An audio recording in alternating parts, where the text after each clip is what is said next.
o ko nokku mawɗo to bange peinture cinkalɗo e Sénégal. FACOP Sénégal addani on sifaji certuɗi to bange peinture ngam cinkal galleji e nokkuji mon. Estico, yamanda, enduit, poussoir, pinceau jaaduɗo e jamanu taw fof koye prix mo tiiɗani. So tawi gonɗon koye maade kuɓeje mon ha e cinkal nokkuji mon ɓattoɗe FACOP Sénégal ɓerɗe moɗon ɓuuɓa. Amin jogui kala ko cohluɗon e fannu peinture nder e boowal. Amin paami oɗon jiiɗi ko yooɗi ko yoɓɓi ko yaadi e jamanu ko ɗum saabi min gaddani on FACOP Sénégal beele beltoɗon. Jettoɗe min ko yaawi onon yiɗɓe sinkude koɗorɗe mon ngare cuɓaɗe ko yooɗi to FACOP Sénégal. Amin desani on toon fawru kala couleur ngare ko yaawi tawon min toon to VDN Sikam Mermoz. Amin kuccodiri e restaurant L'Endroit min goɗɗani juma o walla jokkodiron e ɗi numéro ji 76 630 60 walla 76 630 61 walla 77 904 69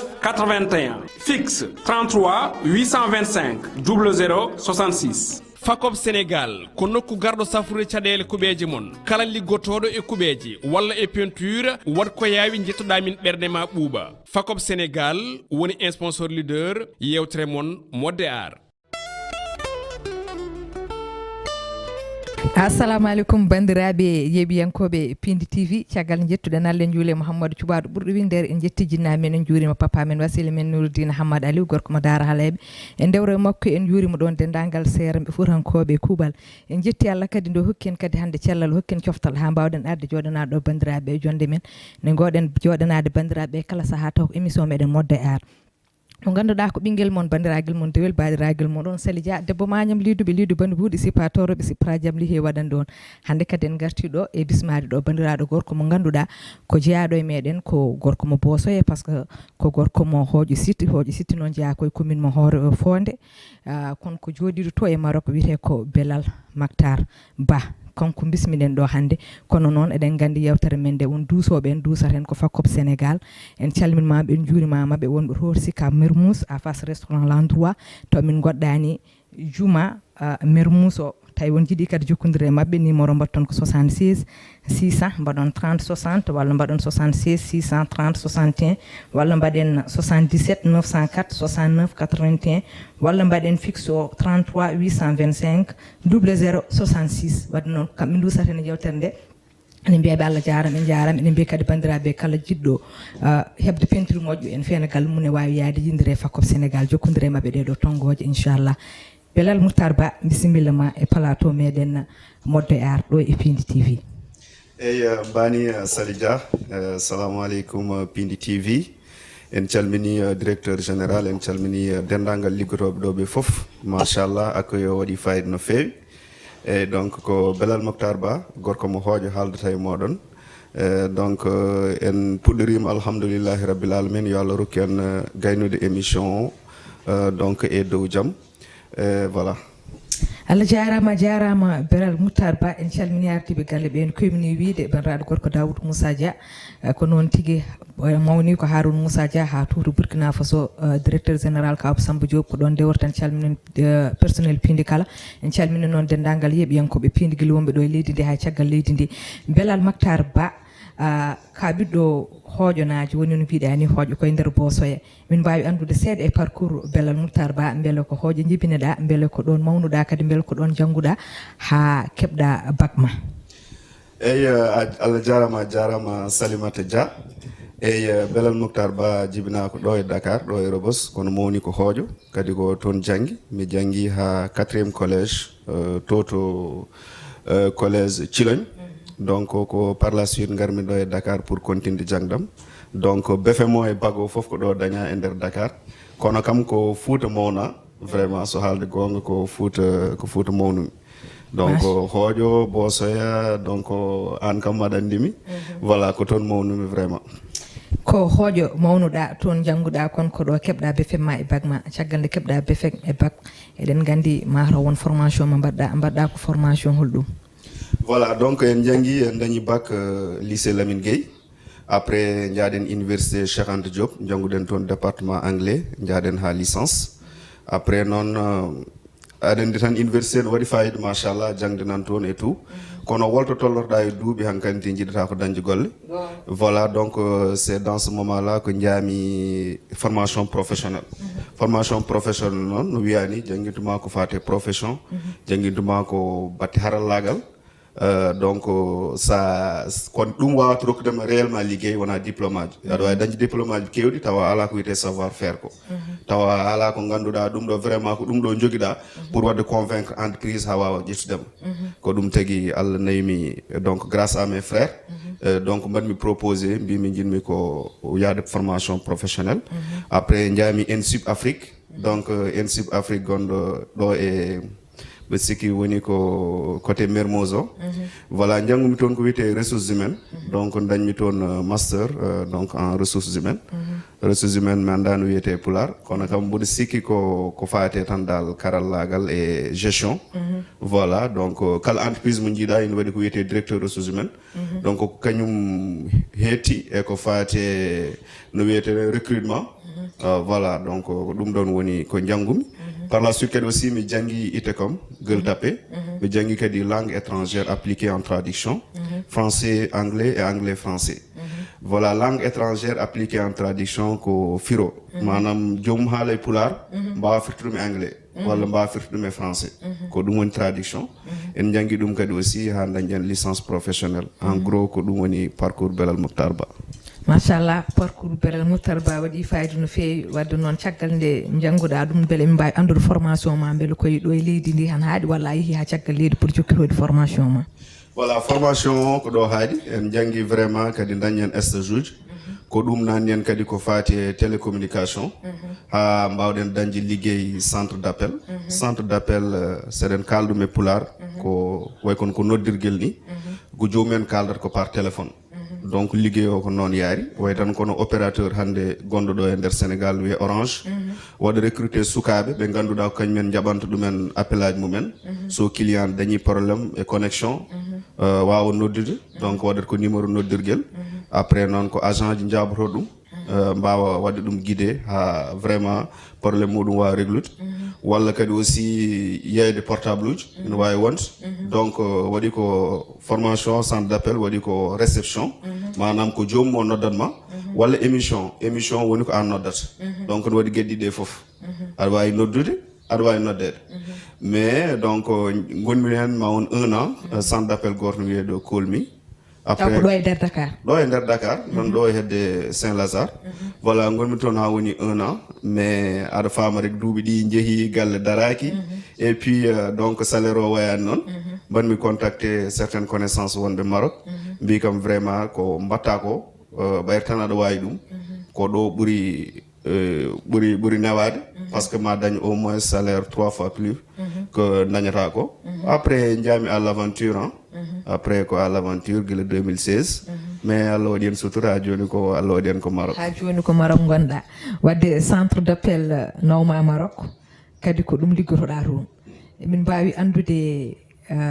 Sénégal naaɓe wonɓe Maroc ɓe e liggotoɓe centre d'appel o par ce que mi juumani ne keewi Sénégal naaɓe hewɓe so tawi ko toon goni sa wiɓe ko mbatta mbima ko centre d'appel holko tagui Maroc naaɓe ene keewi ƴettude Sénégal naaɓe beele ko wawdeɓe français walla ko weldeɓe haala walla par ce que ɗen gandi centre d'appel kadi wona neɗɗo fof wawi waɗede ɗon a wawa waɗede hen taw waɗani maîtrise ɗemgal ngal a wawa wadde hen kadi taw kadi dande ma kadi en wayno dande Sali Diani holko tagui Maroc naaɓe ene cuuɓi hen Sénégal naaɓe voilà no mbiɗani ko noon sénégalais ji sukaɓe ine keewi toon plus de 5000 personnes nane nder Maroc Casablanca Tanger Agadir heɓe keewi toon nde taw noon hande marché centre d'appel ko wiyete offshore ɓuuri hewde koye nder Maroc donc centre d'appel aji ne keewi toon no feewi kadi no mbiɗani kadi aussi ko gonga ko sénégalais ji ɓuuri wade ƴettu toon la seule et simple raison c'est que sénégalais ji ɗi ɓuuri nande français par rapport e arɓe ɓe voilà pays goɗɗi kadi ɓuuri janggude ɓuuri dañde ko wiyete étude avancé ko no mbimami ni centre d'appel ko liggey mo ganduɗa ko puɗɗiɗo arde e nder monde ko ɓooyani kono ko liggey mo ganduɗa ko liggey avenir vraiment donc ko kamɓe ɓuuri wawde ƴettude mais ɓuuriɓe wawde dañde chance ƴettede centre d'appel woni komo ala accent mo ala accent woni kala tan ande o ko pullo walla kala ande o ko jolf walla o ko sénégalais kala wiye o ko ivoirien donc ne jogui accent mudum dal so haali tan wiye o ko ɗo jeeya ɗum ɗon woni accent donc on a la chance ƴettede hen par ce que ɓe liggortoɓe ɓe goni ko Maroc kono ɓe liggortoɓe goni ko France walla goni ko Canada kadi kañumen koyemen gandani ɓe kaldata ɓe gonani Canada voilà ko ɗum ɗon tagui soɓe mbaɗa recrutement donc point ɓuuri wawde ƴettude woni ko sa haali ɓe ganda vraiment oɗo way kono tubak ni ko français walla o no haala ne jogui accent canadien walla ne jogui accent anglais taw ko anglais mbatta par ce que ne waɗi ɗemɗe foof donc ko ɓen ɓuuri wawde dañde chance sohlani diplôme aji doctorat walla maîtrise aɗa wawi dañde ni BFM mbawa dañde toon liggey centre d'appel parce que accent ma yaltata exactement ko wadde maîtriser ɗemgal ngal taw accent ma yaltata sa haali wiyetake vraiment oɗo par ce que kilaneɓe ɓen waɗi kilaneɓe bon wona kilaneɓe résista e ça mais soɓe jeehi haɓe gandi a wona France aɗana jaabono aɗa yiiɗi réglude probléme mabɓe tan ɓe natta jogade confiance ma du coup aɗa wawi wadde raté appel o donc du coup ɓe mbaɗata formé hono poɗɗa haaldude e jomumen ha vraiment mbaɗa sentir à l'aise client ɓe kaltaɓe par ce que en général ɓe cikkata ko ɓeɓe kaldata ɓe goni ko toɓe goni to goni ko France walla goni ko Canada c'est important machallah wadde noon jehen jeeɓoyen publicité meɗen Fakop Sénégal garten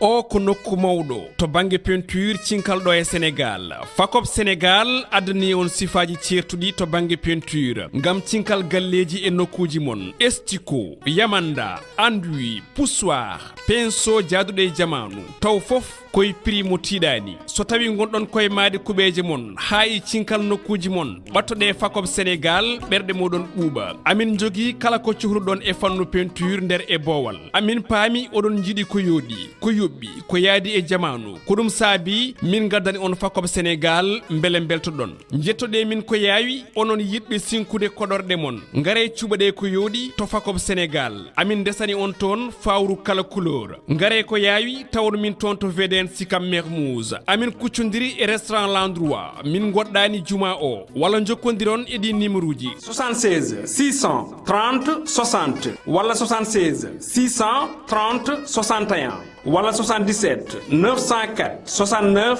81 fixe 33 825 00 66 Fakop Sénégal ko nokku garɗo safrude caɗele kuɓeje mon kala liggotoɗo e kuɓeje walla e peinture wat ko yawi jettoɗa min ɓerde ma ɓuuɓa Fakop Sénégal woni sponsor leader yewtere mon modde art eyyi machallah wadde en jii publicité meɗen Fakop Sénégal mo ganduɗon ko quincaillerie moderne ko ɓiɗɗo pullo kadi jeeyi ɗum taw ko yewɓe peinture woni no mbimi ni taw ko peinture cinkal guila nder ha e boowal kala mahowo huɓere mum eɗen gandi hande kala ko neɗɗo wawi dañde hadma wadde goɗɗum batta ɗum koye huɓere ma ɗum noon noon sa mahi huɓere ma kadi ha yooɗi a wawa hodde hen tawa peinture ani kala cohluɗo peinture joɗɗo guila mo ganduɗa ko peinture décor ha e nder ha e boowal en wawi jokkodirde e Fakop Sénégal ɓe ganduɗa goni to ko VDN Mermoz ha face restaurant l'endroit taw noon waɗɗani juma Mermoz o mbiɗen noddirɗe ɗe oɗon mbawi wadde 76 630 60 walla mbaɗon 76 630 61 walla mbaɗon 77 904 69 81 walla mbaɗon fixe o 33 825 00 66 son mbaɗi ɗen tongoje foof ko tongode mabɓe ɓe ganduɗa so tawi on noddi mon keɓɓe maɓe kaala noon ɓe cifa noon hoto mbaɗon wonde foof garon ha jettoɗon e mabɓe coodon taw kadi koye prix abordable no ganduɗa gagnata posuji moɗon so tawi oɗon jogui pentiranoɓe son jeehi pentira noon so won gala kadi mbadda noon kadi pentira noon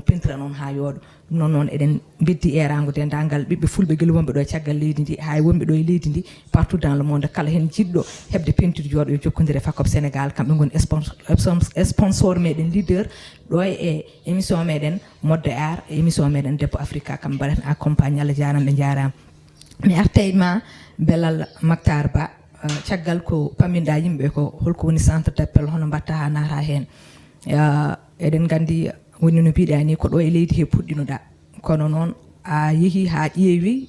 ko yoɓete ko wayani noon te aɗa wawi yoɓede double muɗum walla 3 fois muɗum to Maroc holko saabi ɗum te Maroc jeeya koye Afrique enen fof kon gotum ko tagui ligguey o wona goto kono so jomum woni ɗo wawa yoɓede hay feccere ko yoɓete caggal leydi ko beele ko Maroc naɓe ɓuuri wawde jokkodirde e leyɗele ɗe mbiɗa ɗe ko wayno Canada en walla France en ha ɓen ene mbawi yaltinde moyen ji poɗɗi ha ɓe mbawi yobde liggotoɓe mabɓe walla holko tagui ɗum hol kadi erago ko beddotoɗa e état meɗen par ce que eɗen gandi ɓiɓɓe men hewɓe no gummoɗo ene jaaha en liggoyo Maroc walla banggue goɗɗo kono tawde ko liggoyo ko goto so tawi dañino sago mumen tan ko centre d'appel tan liggoɗo e leydi mon ɓuuri ɗumen holko ɓeydanta en hen ɗum e hol erago ma mbatta e état o machallah namgal ma ngal waɗi fayida no fewi Sali Dia no mbiɗa ni ko noon liggoyo ko goto kono salaire o wona goto le pourquoi donc le pourquoi c'est simple ko grille salariale o woni ko jiida grille salariale manam bindan jogoteɗo ɗo e Sénégal salaire muɗum jiida e Maroc par ce que ko leyɗele ɗe ko kañumen mbaɗata fixé ko wiyete grille salariale kala métier mo joguiɗa ko ɗum ɗon joɓeteɗa Sénégal noon ko rokki centre d'appel ko heewani no fewi donc je lance un appel donc au président de la République du Sénégal par ce que ko ɓuuri en hawnade centre d'appel aji ɗi sénégalais ji goni Maroc ina liggoɗi e ɗin ɗo taw ko même voilà parce que sa ƴeewi majorel nanɗo donc no wiyeteno phone groupe donc eɓe kewi articole aussi ari ɗo te ɗum ɗon e ɓene Maroc donc kamɓe taguiɓe arde ga ɓe joɓata no fewi ko ɗum tagui joni ɓe batti arde donc koye rentabilité mabɓe kamɓe eɓene liggini yimɓeɓe kono koɓe joɓata ɗumen ko heewani ɗum tagui eɓe gara ɗo donc koye intérêt mabɓe ɓe gari mais hande état du Sénégal kañumen foti ƴewde intérêt sukaɓeɓe par ce que hande minen welani min yaade Maroc wonde toon par ce que neɗɗo kala ko dañi ko leydi ma ɓuranma hande minen komin mbaɗatno Maroc ko so min dañi wawde wadde ɗum ɗo taw emin guura gurdam ɗum ganduɗa vraiment c'est abordable minen fof min gummo toon min gara par ce que caɗele nan toon ha heewi ma en gartu hen caɗele nan toon yimɓe nan toon vraiment ils vivent dans des conditions très difficiles taw ko sénégalais te ko jangguɓe holko so ganduɗa so gartiranama e leydi he ma wot ko nafi leydi ndi donc affaire o dal ko ɗon tan ko par rapport e grille salariale o ko état du Sénégal noon foti wadde politique mo ganduɗa ina wawi wadde concurrencé Maroc par rapport e grille salariale o yimɓeɓe mbawa artude par ce que ressources humaines yimɓeɓe ko kañum mbaɗata développé leydi yimɓe foof so jogui leydi vraiment ndin ɗon leydi wawata yaade donc voilà politique o foti wonde ko artirde yimɓe surtout ko jangguɓe goni toon garte e nder leydi he mbawa liggade leydi he donc woda ko dañjen enen ndaw gonga kadi enen fof eɗen gandi leydi jogui ɗum ko sukaɓe kadi centre d'appel hande sen nani ɗum ko sukaɓe tan ɓuuri hen hewani ni mawɓe par ce que eɗen gandi ko yimɓe ɓuuri sobade hen wona hunde ɓoyde no fewi wadde noon mbaɗen feere sukaɓe men garta leydi men gandal ngal jogui ngal heddo hen ko heddi ko en kaaliɗo haala ka immigré ka ɗaneyanke par ce que gonɗa ko Maroc hay sino Maroc koye Afrique ene serte Afrique sa naate Maroc sa rena hay liccata ko Europe gonɗa beele en tant que immigré ɗanniɗo hol gonangal mon toon beele ene weeli walla ene muusi par ce que enen fof ɗen gandi ɗanngal ene muusi surtout noon kadi e leyɗele safalɓe holno Sénégal naɓe gurti toon ɗanngal ko en général ko perte ko ɓuuri hen hewde donc sa wi noon ɓe ɗannaki ɓe ma mbiya mato a yiiɗa gara walla gueɗe mbaɗe noon mais perte ɗe woni ko sa ɗannima a yeehi donc so tawi Allah rokkani moyen adude joom suudu ma walla gueɗe mbaɗe noon donc a wonat toon duuɓi anda holde garta sa arti ɗo tan a yiyat wolɓe ganduɗa ko ɗo goppunda ɗumen puɗɗima dañde ɓesgu en puɗɗima dañde liggueyaji men moƴƴi donc nettement andat an ka tarduɗo quoi voilà donc ɗum ɗon woni perte ɗe gagnant o noon ko aɗa wawi dañde kalis aɗa wawi dañde kala ko bon ko Allah yanma foof aɗa wawi dañde ɗum toon donc par rapport e Maroc an a yeehi Maroc a yino way donc koye Afrique woni kono vraiment eɓe mbaɗi développé par rapport au Sénégal développement mabɓe noon ala surlu goɗɗo ko wona ko wiyete production locale ko kamɓe hande sa ƴeewi fruit ji mabɓe foof koɓe remoɓe donc Agadir sa yeehi ɗon hande kamɓe fof koɓe remoɓe kadi ko agriculture moderne mbaɗata donc agriculture moderne ko ɗum woni ko wawata hokkude leydi développement développement wawa yaade gaga ndema donc kamɓe koɓe remoɓe kadi koɓe ndemat koko ɗum ɓe ñamata ɗum tagui vie o ɓuuri wadde moins cher par rapport e Sénégal Sénégal ko ɓuuren hewde eɓe ndema kono ɓe mbaɗa ɗum exporté mataw ɓe nawata ɗum ko leyɗele goɗɗe ko kañumen mbaɗata transformé garta kadi jeeyaɓe kadi kañumen mbaɗata imposé prix o alors ko kamɓe ndemata ko kamɓe mbaɗata transformé ɓe mbaɗa kadi e nder koye mabɓe so ɓurti ɓe jeeyoya extérieur c'est ça la différence ko ɗum woni ko serndi Maroc e Sénégal ko ɗum woni ko serndi Maroc e Sénégal mbe gonagal moɗon toon beele ene muusi walla ene sammori eɓe oɗon mbaɗa sentir koye continent moɗon gonɗon en tant qu'Afrique bon capatude bon ene waɗe mabɓe moƴƴuɓe ne waɗe mabɓe ɓe ganduɗa vraiment excusez moi du terme ko raciste aji tan par ce que aɗa yiya ɗum partout donc hayɗo e Sénégal ni des fois aɗa yiya joomum wima honko nopp walla wima woɗon wima tan dal connotation ñak walla gueɗe mbaɗe noon kamɓe ne aussi ɓe mbiyatma ko mon ami o cika ko sehilma taw ɓe mbijiɗi wiidemo ka guuru ɓalewo joguiɗa tu vois donc ɗum ɗon foof nan toon mais Allah ne waɗen sutur dal Allah ne waɗen sutur kono kadi waɗi sénégalais ji tampuɓe toon vraiment so haalde gonga par ce que ko mbiyano nan toon ko so jeehi tawata ɗumen toon par ce que ɗanngal yaade tan à l'aventure pour yaade toujours koye caɗele gonta moƴƴi ko wadde préparé ɗanngal ma daña jaatigui wooda ko nawrɗa hadema dañde liggey ɗo e lebbi tati lebbi ɗiɗi kam tawa ɗo tawa gurɗa kadi no waɗe mabɓe kadi aussi ma en gartu hen ko gardata ko yidde ɓennude donc gadda kalis jaaha wol certaine frontiére uji jaaha toon mbiya ene jiiɗi yaade Espagne sénégalais hono ma wima no wawi nawdema ƴetta kalis ma nawatama après jaaha zéro tawa an a janggani walla a waɗani gueɗe boɗe a wawa dañde wol certaine liggueji par ce que Maroc wawi dañde toon liggey tan mo ganduɗa liggey décent ko jangguɗo ko ɓuuren hewde heddiɓe foof mbaɗat tan ko takkale mais jangguɓe kam ne mbawa dañde liggueji ganduɗa ne mbawi wurde hen vraiment kadi ne mbawi dañde hen kayitaji par ce que kayitaji Maroc kadi aussi ma en gartu hen ko kayitaji cattuɗi no fewi par ce que ko ɓe namdotoma kayitaji ɗiɓe namdotoma pour mbawa dañde carte séjour Maroc o vraiment ina saɗi eyyi wadde belal Moutar Ba sen paami Maroc jeeya koye Afrique kono noon hay sa woni africain yeehi toon ko ma keeɓa carte séjour no Afrique naaɓe gummotoɗo paye Europe walla paye États-Unis ni holno carte séjour mabɓe yaari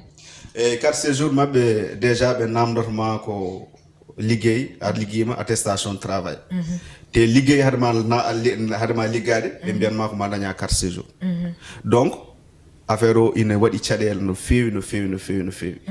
donc sa ari waɗi certains centres d'appel aji ne mbawi ƴettudema tawa ala kayitaji kono mbawa yaade plus de 6 mois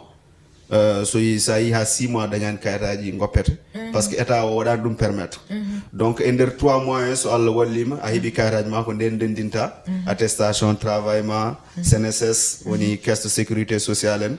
en donc contrat de bail firti ko il faut ko daña location daña contrat maɗa an e bailleur ma ɗum ɗon foof koma daña moyen ne mbawa dañde ɗum par ce que mo addani moyen wawa dañde appartement ha daña contrat de bail donc ɗum tagui kayitaji ɗi mbaɗi caɗele wol yimɓe nan toon goni ko dans des situations irrégulières manam ko way kono clandestine mbatte considéré ni donc ko yimɓe tampuɓe no fewi ne waɗi yimɓe kadi aussi garat ko yaade ɓennude Espagne en jaaha toon naata e diluji ɗi ganduɗa kalisaji mumen kepte après dutto e nder Maroc donc daro e feu rouge jen taw ngala ko jaggi tout le temps yiyat ɗumen te ko sénégalais ji kalat ko wolof walla kala pulaar donc ɓerdema nde bonna no fewi